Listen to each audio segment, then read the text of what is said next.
Hvem er de vigtigste enheder, aktører i international politik? For at forstå, hvad en international aktør er, skal politik på et internationalt plan være på plads. International politik er et begreb, som anvendes om forbindelser imellem stater og aktører i det internationale system. Det politiske indebærer emneområder som udenrigs- og sikkerhedspolitik, konflikter på et globalt plan, konfliktløsning og internationale organisationer. I politik er aktører dem, der deltager aktivt. I verdensorden deles magtbalancen mellem de forskellige aktører. De statslige aktører, som præges af de enkelte nationer og deres diplomater, er ofte samlet i overstatslige organisationer. Disse organisationer kan også være fungerende som overstatslige aktører. Det kan være for eksempel de Forenede Stater, som er FN, EU eller NATO. Der er også de private aktører, også kaldt de ikke-statslige aktører.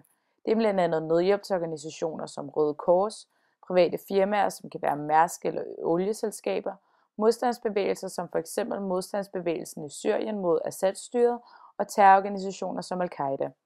Disse private aktører har ligeledes indenrigspolitisk betydning. I forbindelse med ikke-statslige aktører kan der tales om regionale aktører.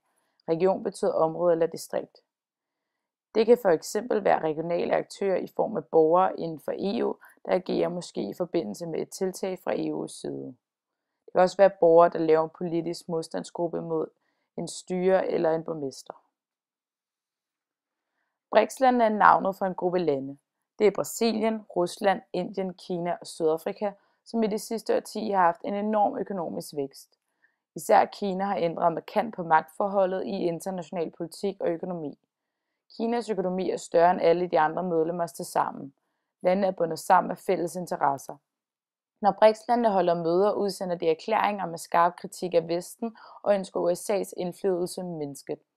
BRICS-landene har dog langt fra udnyttet deres potentiale fuldt ud endnu. Møderne har produceret stærke udtalelser med få konkrete resultater. BRICS-landene ses som store internationale statslige aktører grundet deres stigende økonomisk vækst og deres modstand til USA's supermagt. Globalt har vi i dag mange sociale medier. I international politik kan disse forekomme som ikke-statslige aktører. Sociale medier kan være tv, avis, radio, Facebook, Twitter og meget mere. Disse kan spille en stor rolle i politik. Lad os her bruge Syrien-konflikten som et eksempel.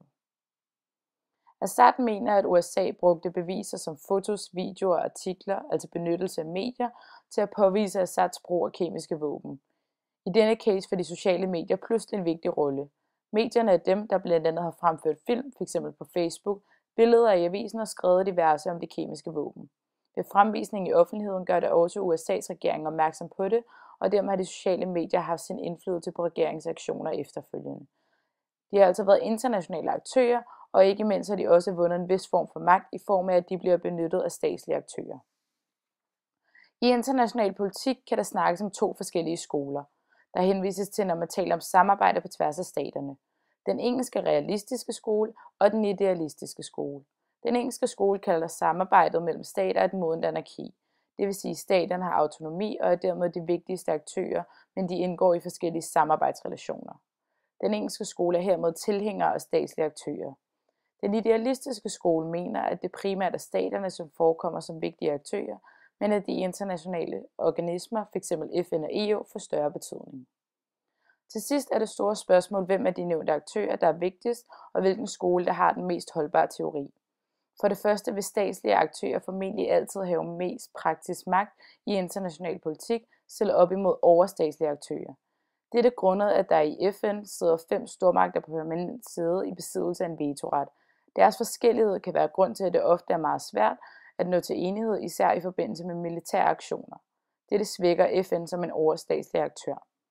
Op imod staterne er der også de sociale medier. Trods deres stigende indflydelse på international politik, kan det ikke yde nogen form for politisk aktion. Derimod kan de samarbejde med statslige aktører og fremme deres vigtighed som international aktør i international politik. I forhold til skole har den engelske skole den mest holdbare teori, da de overstatslige aktører kan fungere som optimale beslutningsorganer.